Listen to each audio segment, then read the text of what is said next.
Listen to this once, and your life will never be the same. A journey to reclaim your mind, attention, and identity. Part 1. The Invisible Prison. Before we begin, I want you to answer one question. Not out loud, not for anyone else, just for yourself. What if the biggest thing holding you back isn't your past, your circumstances, your lack of money, or the people around you, but a story you've repeated so many times that it now feels like reality? Think about that for a moment, because if it's true, then it means something extraordinary. It means the prison you've been trying to escape may not have walls at all. It may exist entirely inside your mind. And if the prison was built by thought, perhaps it can also be dismantled by thought. This isn't about pretending life is easy. Pain is real. Loss is real. Failure is real. But there's a profound difference between experiencing reality and experiencing the story we've attached to reality. Most of us never notice that difference. We simply assume our thoughts are facts. But they aren't. They're interpretations. And interpretations can change. The invisible prison. Imagine a child growing up hearing the same phrases over and over again. You're too quiet. People like us don't become successful. You always give up. Money is hard to earn. You'll never be good enough. At first, they're just words. Then they become opinions. Eventually, they become beliefs. Years later, that child becomes an adult. No one is repeating those sentences anymore. But something curious happens. The voice never left. It simply changed speakers. Now, whenever an opportunity appears, the mind whispers, "You're probably going to fail." Whenever success feels possible, people like you don't get that lucky. Whenever love appears, they'll leave eventually. The world didn't create these thoughts in that moment. The mind retrieved them from years of repetition. This is how beliefs become invisible, not because they're hidden, but because they become familiar. Your brain loves familiarity. The human brain is remarkable. It can process enormous amounts of information every second. But to save energy, it doesn't analyze everything from scratch. Instead, it creates patterns. Patterns become shortcuts, and shortcuts become habits. Imagine if every morning you had to consciously remember how to brush your teeth, how to tie your shoes, how to walk. Life would be exhausting. So your brain automates these actions. The problem is, it also automates thinking. If you spent 10 years telling yourself, "I'm bad at public speaking," your brain stops questioning it. It files that belief away as truth. The next time you're asked to give a presentation, your body reacts before you've consciously thought about it. Your heart races. Your palms sweat. Your mind searches for evidence that confirms the belief. Not because it's true, but because it's familiar. The brain isn't always trying to make you successful. Its first priority is often to make you feel safe. And what's familiar feels safe, even when it limits you. Living on mental autopilot. Have you ever driven somewhere only to arrive without remembering most of the journey? You were awake, but your mind wasn't consciously directing every decision. Psychologists sometimes refer to this as automatic processing. Much of our daily behavior operates this way. We wake up, reach for the phone, check notifications, scroll, drink coffee, react to emails, rush through the day, return home, watch television, go to bed, repeat. Days become weeks. Weeks become years. Not because we're choosing each action deliberately, but because habits quietly take control. Now imagine the same thing happening with your thoughts. Every morning begins with, "I'm already behind." Every mistake becomes, "I'm not good enough." Every challenge becomes, "This always happens to me." Eventually, these thoughts no longer feel like opinions. They feel like reality itself. But here's the truth. Repeating a thought doesn't make it true. It only makes it familiar. Reality versus interpretation. Imagine two people standing outside as rain begins to fall. The first person smiles. "Perfect," they say. "My garden needed this." The second person sighs. "This day is ruined." The rain is exactly the same. Reality hasn't changed, only the interpretation. Now imagine losing your job. One person thinks, "This proves I'll never succeed." Another thinks, "Maybe this is the opportunity I've been waiting for." Again, same event, different meaning. This doesn't mean every interpretation is equally helpful or equally accurate, but it does remind us of something important. Events happen, then our minds tell stories about those events.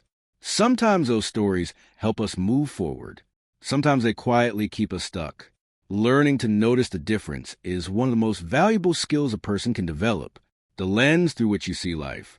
Imagine wearing a pair of blue-tinted glasses from the day you were born.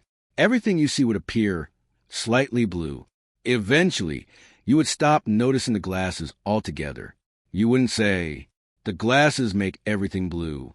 You would simply believe, "The world is blue." Beliefs work the same way. They're lenses, not mirrors. They shape how we interpret people, success, failure, relationships, money, even ourselves. The challenge is that we rarely question the lens. We question the world instead. A question worth asking. What belief have you accepted without ever examining? What sentence have you repeated so often that it feels impossible to challenge? "I'll never be disciplined. I'm just an anxious person. I always ruin good opportunities. I can't change." What if these aren't permanent truths, but old stories? Stories that once protected you. Stories that once made sense. Stories that no longer serve the person you're becoming. Closing reflection. The quality of your life is influenced not only by what happens to you, but by the meaning you give to what happens. Your mind is constantly interpreting the world, sometimes wisely, sometimes automatically. The moment you realize that your thoughts are interpretations rather than unquestionable facts, you take the first step toward freedom. Not freedom from difficulty, but freedom from the invisible prison built by unquestioned beliefs. Because we do not experience life exactly as it is. We experience life through the lens of our minds. And once you begin changing the lens, the world itself begins to look different. Part 2. The architecture of belief. Every belief has an origin. Take a moment and look around the room you're in. Notice the walls, the furniture, the ceiling. Everything around you exists because someone imagined it before they built it. Beliefs are no different. Every belief you hold today was built. It wasn't born fully formed. It started as an idea, an experience, a conversation, a moment that carried enough emotional weight for your brain to remember. The fascinating part is this. Very few of your deepest beliefs were consciously chosen. Most were inherited, passed down through parents, teachers, friends, culture, and life experiences. Long before you understood how the world worked, someone else was already explaining it to you, sometimes with words, sometimes through actions, sometimes through silence, without realizing it. You were collecting answers to questions you hadn't even asked. What kind of person am I? Can I trust people? Is the world safe? What does success look like? Do I deserve love? Is failure something to fear? Over time, those answers became the blueprint through which you interpreted life. And once a blueprint exists, the mind begins constructing reality around it. The silent lessons of childhood. Think back to when you were 5 years old. At that age, you didn't analyze information. You absorbed it. Children don't have fully developed critical thinking. Their brains are designed to learn quickly, not question deeply. Imagine a child who hears, "You should never make mistakes." Perhaps no one intended harm. Maybe a parent simply wanted excellence. Maybe a teacher wanted discipline. But a young mind doesn't hear intention. It hears instruction. Years later, that child grows into an adult who avoids risks, delays important decisions, and fears criticism. Not because they lack ability, but because somewhere deep inside, mistakes became associated with danger. Now imagine another child. Every time they try something difficult, they're told, "I'm proud of you for trying." The outcome matters less than the effort. Failure becomes feedback rather than proof of inadequacy. Both children enter adulthood carrying invisible beliefs. Neither realizes they're carrying them, because beliefs don't feel like opinions. They feel like reality. Repetition creates identity. There's an old saying, tell a lie often enough, and people will believe it. Whether or not that's always true, repetition undeniably shapes what our brains expect. Think about learning to write your name. At first, every letter required concentration. Eventually, repetition made it effortless. Your mind works the same way with beliefs. If you repeatedly think, I'm always late, you begin behaving like someone who's always late. If you constantly tell yourself, I'm terrible with money, your decisions often begin reflecting that expectation.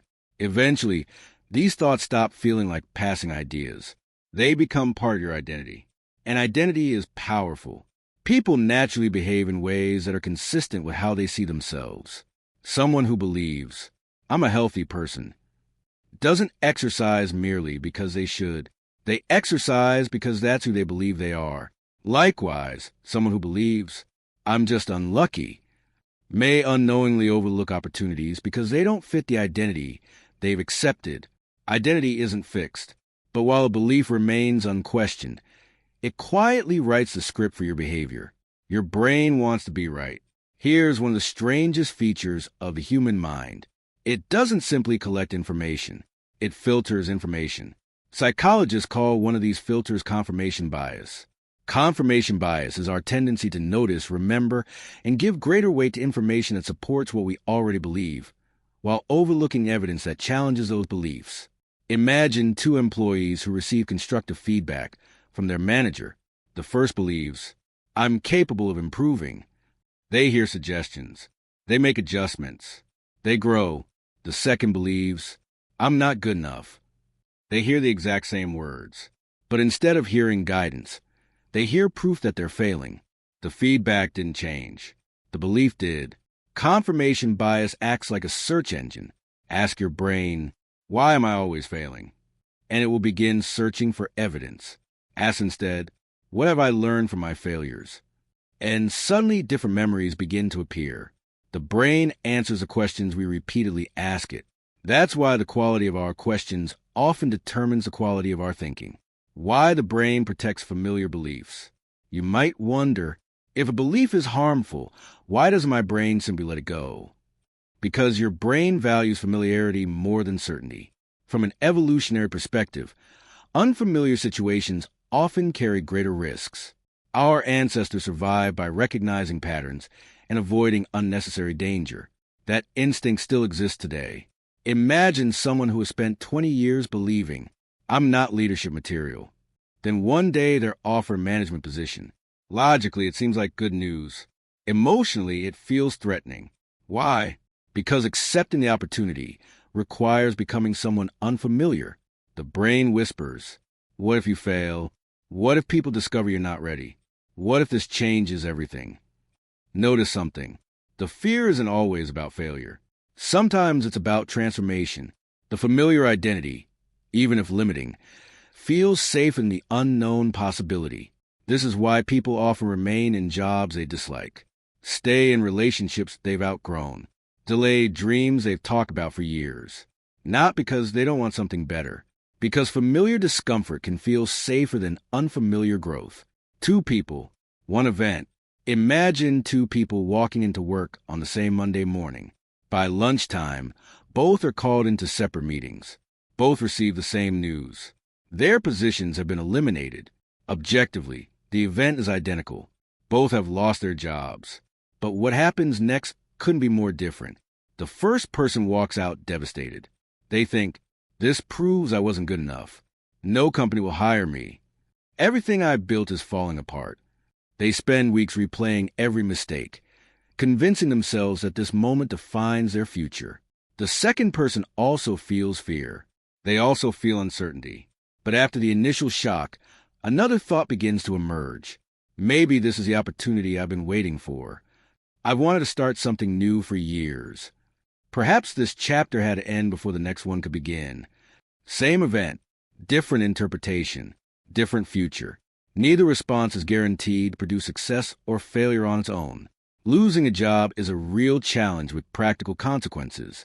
But the story each person tells themselves influences what they do next. One begins looking for evidence that they're defeated.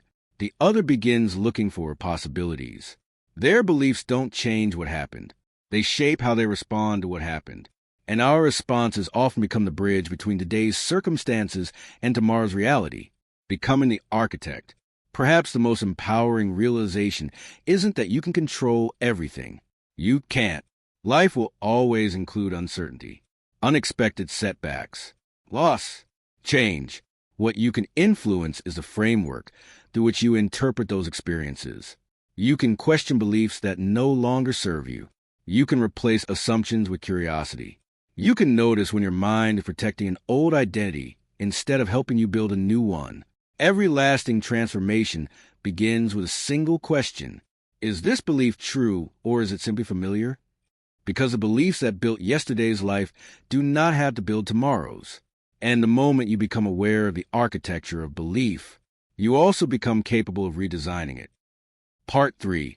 Attention is your most valuable resource, the most valuable currency you own. Imagine someone offered you $10 million. There is only one condition. Tomorrow morning, they will take away 10 years of your life. Most people would refuse without hesitation, because deep down we understand something that we often forget in our daily lives. Time is more valuable than money, but there's something even more valuable than time: your attention, because you don't experience every second of your life equally.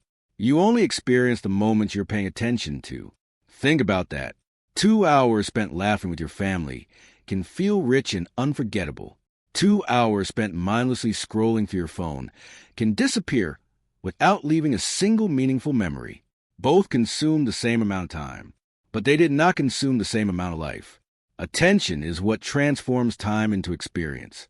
Without attention, moments simply pass through us. Your attention is constantly being collected. For thousands of years, human attention belonged almost entirely to the individual. You chose where to look, what to think about, what deserved your focus. Today, that's no longer true. Every notification, every advertisement, every headline, every autoplay video, every endless feed is competing for one thing: not your money, your attention, because attention is the doorway to everything else. The longer someone can hold your attention, the greater the chance they'll influence your decisions, your habits, and eventually your spending. This is why many of today's most successful digital platforms are designed to keep you engaged for as long as possible. Not because they're evil, because their business models reward engagement. The more time you spend looking at a screen, the more opportunities there are to show you content, products, or advertisements. Your attention has become one of the world's most valuable resources. And every day, countless companies compete to earn just a little more of it. You become what you repeatedly pay attention to. Imagine reading nothing but stories about danger for 6 months. Crime, disasters, conflict, scandals. Even if those stories represent only a fraction of reality, your mind may begin to believe the world is overwhelmingly unsafe. Now imagine spending those same 6 months reading biographies, learning new skills, and having meaningful conversations. Would your outlook be different? Almost certainly. Not because the world changed, because your attention changed. Attention acts like sunlight. Whatever receives it begins to grow. If you constantly focus on your fears, fear becomes stronger. If you consistently focus on learning, knowledge expands. If your attention is always consumed by comparison, contentment becomes harder to find. Your life is gradually shaped by whatever repeatedly occupies your mind. The hidden cost of distraction. Distraction rarely announces itself. It doesn't knock on your door and say, "I'm about to steal your potential." Instead, it arrives quietly. One notification, one message, one quick check, one short video, one harmless scroll. Individually, these moments seem insignificant, but together, they fragment your attention into pieces too small to accomplish meaningful work. Have you ever sat down to read a book, only to check your phone after 3 pages? Or started writing an important email, then somehow found yourself watching videos you never intended to watch? This isn't because you're lazy. Your brain is responding to a world filled with interruptions. Every time your focus is broken, it often takes time to fully re-engage with the original task. The result isn't just lost minutes. It's reduced depth. Shallow attention produces shallow thinking. Deep attention makes deep work possible. Doom scrolling, the illusion of staying informed. Many people tell themselves, "I'm just catching up on the news." 5 minutes later, They're watching another video, reading another headline, opening another comment section. This pattern has become so common that it now has a name: doom scrolling. It's a habit of endlessly consuming negative or emotionally charged content, often long after it has stopped being useful. Why is it so difficult to stop? Because the human brain naturally pays more attention to potential threats than neutral information. From an evolutionary perspective, noticing danger increased the chances of survival. Missing a threat could have serious consequences. Missing a beautiful sunset usually didn't. That ancient survival instinct still influences us today. Our brains are naturally drawn toward information that feels urgent, surprising, or emotionally intense. Social media platforms are filled with exactly that kind of content. The result is a cycle. The more alarming information we consume, the more our brains expect it. The more we expect it, the more we seek it. Eventually, we mistake constant consumption for preparedness. But information without reflection often becomes noise.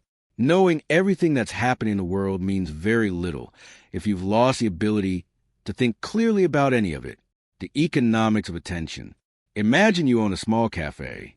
Every morning, people line up outside your door. Each customer represents 1 hour of focused attention. You only have 16 customers each day.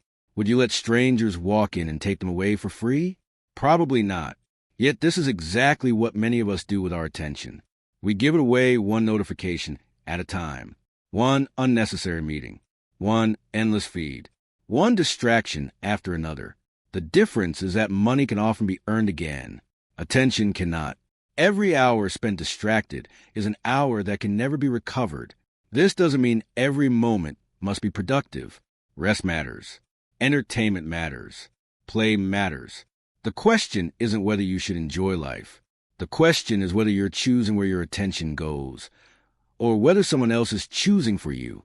Focus shapes identity. Most people believe identity changes through major life events: graduation, marriage, a new career, a promotion. But identity is often shaped much more quietly than that. It changes through repeated attention. Every day, your attention votes for the kind of person you're becoming. Spend an hour practicing an instrument. You're becoming a musician. Spend an hour learning a language. You're becoming multilingual.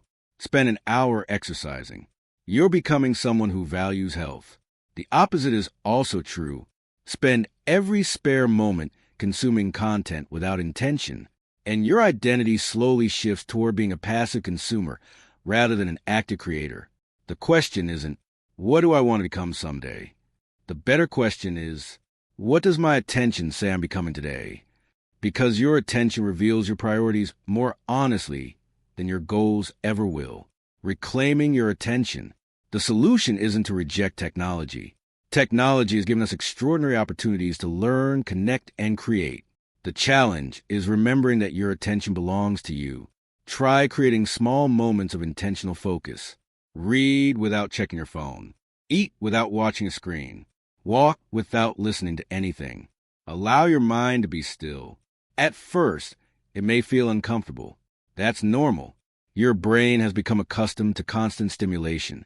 But just as attention can be fragmented through habit, it can also be strengthened through habit. Focus is like a muscle. The more deliberately you use it, the stronger it becomes. Closing reflection. Imagine looking back on your life 20 years from now. What will determine who you became? It won't be every notification you answered. It won't be every viral post you watched. It won't be every argument you read online. It will be the things you consistently gave your attention to. The books you read, the people you loved, the skills you practiced, the conversations you had, the moments you were truly present. Because attention is not just what you notice. Attention is what you become. And that is why one simple truth has the power to change everything. Where your attention goes, your life follows. Part 6. Resistance and acceptance, the battle most people never win. Imagine trying to hold a beach ball underwater. At first, it seems easy. You push it down with both hands. For a moment, it stays beneath the surface. But the harder you push, the more forcefully it fights to come back up. Eventually, your arms become tired. Your grip weakens, and the ball bursts out of the water with even greater force than before. Now imagine that beach ball is an emotion: fear, anger, regret, loneliness, shame, anxiety. For most of our lives, we've been taught to suppress uncomfortable emotions. Don't cry. Be strong. Get over it. Move on. Without realizing it, many of us begin treating emotions like enemies. We believe that if we ignore them long enough, they'll disappear. But emotions don't disappear simply because they're unwelcome. Like the beach ball beneath the water, they often return with greater intensity. The more we resist them, the more attention we give them. And the more attention we give them, the more power they seem to have. The first step toward emotional freedom isn't learning how to eliminate difficult feelings. It's learning how to stop fighting them. Resistance is exhausting. Think about the last time something unpleasant happened. Maybe someone criticized you. Maybe a relationship ended. Maybe you made a mistake you couldn't stop thinking about. Now ask yourself, what hurt more, the event itself, or the hours, days, or even years you spent mentally arguing with it? The human mind has a remarkable ability to relive experiences. We replay conversations, rewrite outcomes, imagine different endings. We ask ourselves impossible questions. What if I had said something different? What if I hadn't made that decision? What if this never happened? These thoughts feel productive, but they're often a form of resistance. They're an attempt to negotiate with a past that can no longer be changed. The irony is that while the event may have lasted minutes, our resistance can keep it alive for decades. Acceptance doesn't erase pain, but it prevents unnecessary suffering from multiplying. Acceptance is not giving up. This is where many people become confused. When they hear the word acceptance, they imagine surrender. They think it means approving of what happened, accepting unfair treatment, settling for less, doing nothing. But genuine acceptance is none of those things. Acceptance simply means acknowledging reality as it exists in this moment. It means saying, this is what has happened, not this is what I wanted, not this is fair, not I like this. Only this is real. Because until we acknowledge reality, we can't respond wisely to it. Imagine you're driving and take a wrong turn. If you spend the next 30 minutes insisting, I shouldn't be on this road, nothing changes. The map doesn't change. The road doesn't disappear. The only useful question becomes, where am I now? Acceptance is that moment. It's the point where you stop arguing with reality and begin working with it. You cannot calm a storm by fighting the rain. Imagine standing in the middle of a thunderstorm. Rain is falling. The wind is strong. The sky is dark. Now imagine shouting at the clouds, demanding they stop, complaining that storms shouldn't exist. Would the weather change? Of course not. Yet this is often how we treat our emotional lives. We become angry that we're anxious, ashamed that we're sad, frustrated that we're afraid. We create a second emotion about the first emotion. Now we're not just anxious. We're anxious about being anxious, not just sad, ashamed of being sad, not just afraid, embarrassed that we're afraid. This second layer often becomes heavier than the original feeling. The storm outside may be unavoidable, but the storm inside is often intensified by our resistance. Sometimes peace begins not when the rain stops, but when we stop demanding sunshine every moment of our lives. Emotional regulation, creating space between feeling and action. One of the greatest gifts we possess is not the ability to avoid emotion. It's the ability to pause before acting on it. Imagine someone sends you an insulting message. Your first impulse is immediate. Reply. Defend yourself. Win the argument. But what happens if you wait? Not forever. Just long enough to let the first wave pass. Suddenly, new possibilities appear. You may realize the message says more about the other person than it does about you.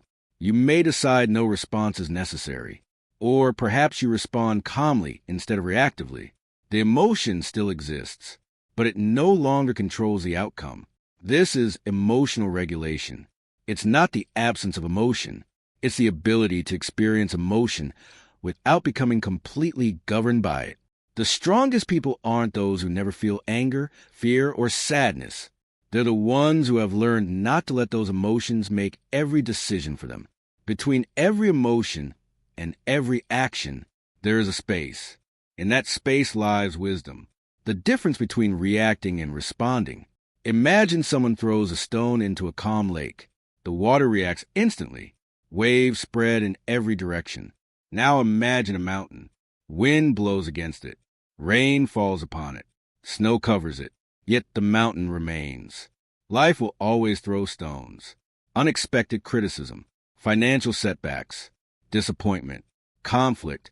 The question isn't whether you'll experience these moments. You will.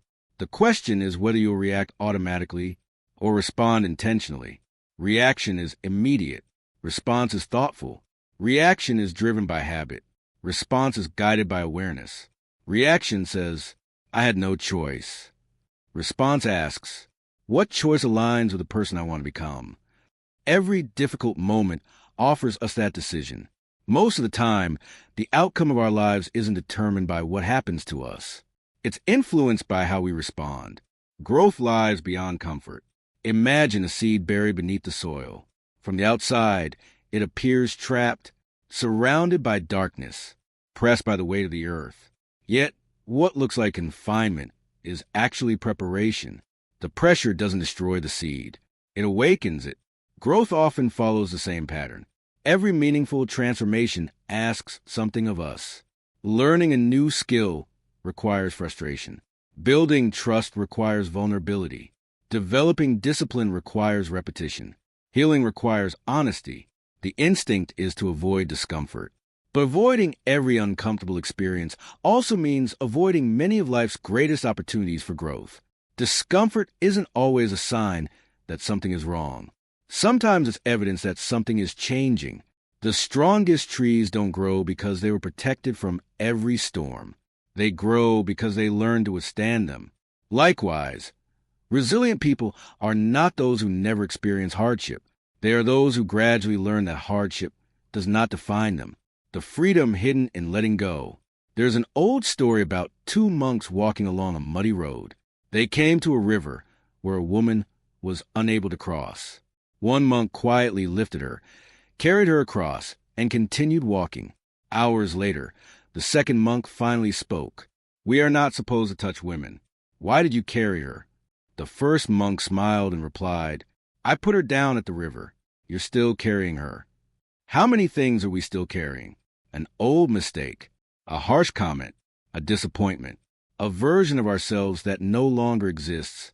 Sometimes the greatest act of strength is not holding on. It's knowing when to let go. Not because the past didn't matter, but because your future deserves more of your energy than your past. Closing reflection.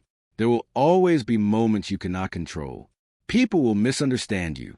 Plans will fail. Loss will arrive without invitation. Life will continue to surprise you. Peace is not found by eliminating every challenge. It is found by changing your relationship with those challenges. When you stop resisting every uncomfortable emotion, you begin creating space for clarity. When you pause before reacting, you reclaim your power to choose. When you accept reality as it is, you become free to shape what comes next. Strength is not measured by how little you feel. It is measured by how wisely you respond to what you feel. And perhaps that is one of life's quietest truths. The moment you stop fighting yourself, you finally become available to grow. Final reflection, the choice that begins today. If you've stayed with me until this moment, I want to thank you. Not because you finished another video, but because for the past 90 minutes, you've done something increasingly rare in today's world. You've slowed down. You've stepped away from the endless stream of notifications, opinions, and distractions long enough to sit with your own mind. That alone is an act of intention. And intention is where every meaningful change begins. But before we end, there is something important I need to say. Listening to these words will not change your life. Understanding these ideas will not change your life. Even agreeing with everything you've heard today will not change your life. Knowledge is powerful. But knowledge that never becomes action is simply potential waiting to be used. How many books have you read? How many podcasts have you listened to? How many videos have inspired you, only to find yourself returning to the same habits a few days later? It's a pattern almost all of us experience. Not because we lack intelligence, not because we're incapable of change, but because information alone doesn't transform us. Transformation happens when an idea becomes a decision, and that decision becomes a habit. Then, over time, that habit becomes part of who we are. The life you want is not built in one extraordinary moment. It's built in thousands of ordinary ones. The conversations you choose to have, the thoughts you choose to believe, the habits you repeat when no one is watching, the way you respond when life doesn't go according to plan. These moments seem small, almost invisible, but they are quietly shaping the person you're becoming. Think back to the beginning of this journey. We explored the invisible stories that often guide our lives without our awareness. We looked at how beliefs are formed and why our minds cling to familiar patterns. We talked about attention and how every moment of focus is also a vote for the kind of life we're creating. We explored the difference between reacting automatically and responding intentionally. And perhaps the most important lesson of all, that awareness always comes before change. You cannot change a pattern you never notice. You cannot question a belief you never examine. And you cannot become someone new while unconsciously repeating the same story every day. So instead of ending with 10 new habits, or another long list of things you should do, I'd like to leave you with something much simpler. Something that takes less than 5 minutes, but has the potential to change the way you relate to your own mind. Beginning tomorrow morning, notice one recurring thought. Just one. Don't judge it. Don't fight it. Don't try to replace it immediately. Simply notice it. Perhaps it's, I'm not ready. I'll probably fail. People don't understand me. I'm too old. I'm too late. Nothing ever changes. Whatever it is, write it down. Then ask yourself one question. Is this thought helping me? Or is it simply familiar? Take your time before answering, because familiarity can feel surprisingly convincing. A thought repeated for years often sounds like truth, but repetition is not evidence. Many of the beliefs we carry were useful at one point in our lives. Some protected us. Some helped us survive difficult seasons. Some gave us certainty when we needed it most. But not every belief that protected yesterday is capable of building tomorrow. Sometimes growth begins by thanking an old belief for getting you this far, then gently choosing not to carry it any further. You don't need to fight every thought. You don't need to silence your mind. You simply need to become the observer before you become the believer. Imagine standing beside a river. Leaves float past on the surface of the water. Some are bright. Some are dark. Some catch your attention. Others drift by unnoticed. Your thoughts are much like those leaves. You don't have to chase every one. You don't have to pick each one up. You can simply watch them arrive and watch them leave. There's a quiet freedom in realizing that not every thought deserves your agreement. Not every emotion demands a reaction. Not every fear predicts the future. You are allowed to pause. You are allowed to question. You are allowed to choose. And perhaps that choice is where your future begins. Remember this. Your attention is shaping your life. Your habits are shaping your character. Your beliefs are shaping your decisions. And your decisions, repeated over time, become your destiny. Not because life is perfectly predictable. Not because you can control everything that happens. But because the way you meet life matters. More than you realize, there will still be difficult days. Days when motivation disappears. Days when old habits return. Days when doubt speaks louder than confidence. When those days come, don't ask yourself, why am I failing? Ask instead, what would the person I'm becoming choose to do next? That one question shifts your attention away from perfection and back toward progress. Remember, you do not become a different person overnight. You become a different person through repeated choices that eventually feel natural. One thoughtful decision, one intentional conversation, one moment of courage, one habit, one day at a time. Years from now, you may not remember every word you've heard today, but I hope you remember this feeling. The feeling that change is possible. Not because someone promised you a perfect life, but because you discovered that your mind is not a prison. It is a garden. Whatever you water will grow. So water curiosity instead of certainty. presence instead of distraction, compassion instead of judgment, courage instead of fear, and progress instead of perfection, because the person you become tomorrow is being shaped by the thoughts you choose to nurture today. Thank you for sharing this time with me. Take care of your mind, protect your attention, question what no longer serves you, and never underestimate the quiet power of one small, intentional choice, because sometimes the smallest decision you make today becomes the moment your entire life begins to move in a different direction.